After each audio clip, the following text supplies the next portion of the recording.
আসসালামু আলাইকুম, সবাই কেমন আছেন? আশা করি সবাই অনেক অনেক ভালো আছেন। আবারও চলে এসেছি নতুন একটি রেসিপি নিয়ে। আমার আজকের রেসিপি হলো মাত্র 2টি উপকরণ দিয়ে পাকা আমের পারফেক্ট আমসত্ত্ব রেসিপি।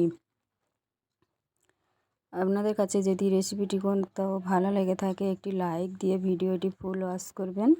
আমি এখানে 3টা পাকা আম নিয়েছি। আমটাকে আমি ছিলে ছোটো ছোটো করে কেটে পেস্ট বানিয়ে নিয়েছি। দেখুন ঠিক এই রকমই, মোটে এখানে পানি দিইনি। এবারে এটাকে আমি কড়ার মধ্যে দিয়ে দেব।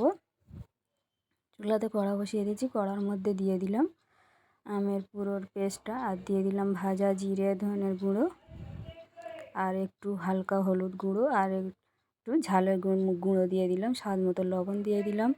দিয়ে ভালো করে এটাকে আমি মিক্স করে নেব। আপনারা চাইলে এগুলো নাও দিতে পারে, শুধু বানিয়ে নিতে পারেন চিনি দিয়ে। এটা আমি একটু টেস্ট হওয়ার জন্য দিয়েছি।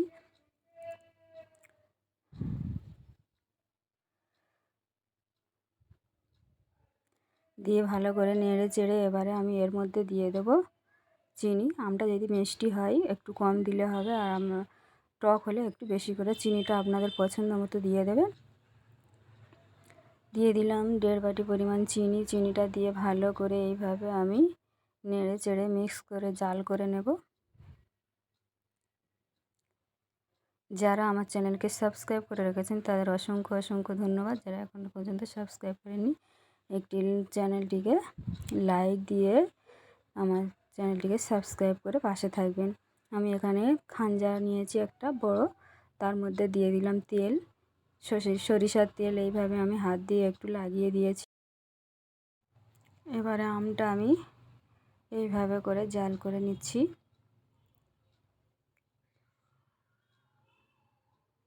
ভালো করে নেড়ে চেড়ে জাল করতে হবে যাতে না নিচে লেগে যায়, কেননা নিচে লেগে গেলে আমসত্ত্বটা পোড়া পোড়া গন্ধ হয়ে যাবে আর ভালো লাগবে না। আমসত্ত্বটা এবার আমার দেখুন আমার জাল করা রেডি হয়ে গেছে, আর ঠিক এই রকমই হবে। এবারে আমি এটাকে ডাইরেক্ট খাঞ্জার মধ্যে ঢেলে দিচ্ছি।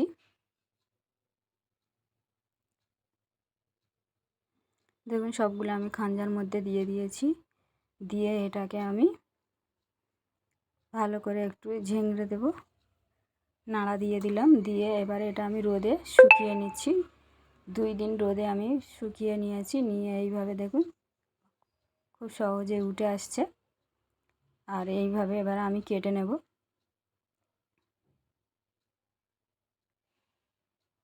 সাইজটা আপনাদের পছন্দ মতো যে যেমনভাবেই কেটে নিতে পারেন সে তেমনইভাবে কেটে নেবেন। এবার আমি এইভাবে লম্বা লম্বা করে কেটে নিয়েছি। নিয়ে এইভাবে হাত দিয়ে ফোল্ড করে নেব।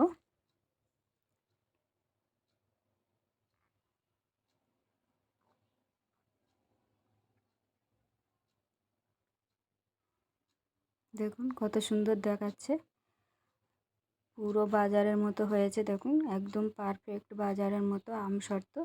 বাড়িতে যদি এত সুন্দর আমসত্ত্ব বানানো যায় তাহলে বাজার থেকে কেন কিনে খাবেন? এইভাবে পাকা আম দিয়ে খুব সহজে বাড়িতে বানিয়ে নিতে পারবেন সকলে।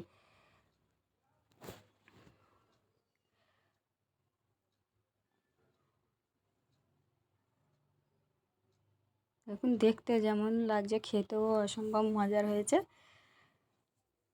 রেসিপিটি যদি আপনাদের কাছে ভালো লাগে একটি লাইক দিয়ে বেশি বেশি করে শেয়ার করে দেবেন। আর আপনাদের একটি লাইকে আমার ভিডিওটি আরও 5 জনের কাছে পৌঁছে যেতে সাহায্য করবে। প্লিজ সবাই একটি লাইক দিয়ে ভিডিওটি ফুল ওয়াচ করবেন।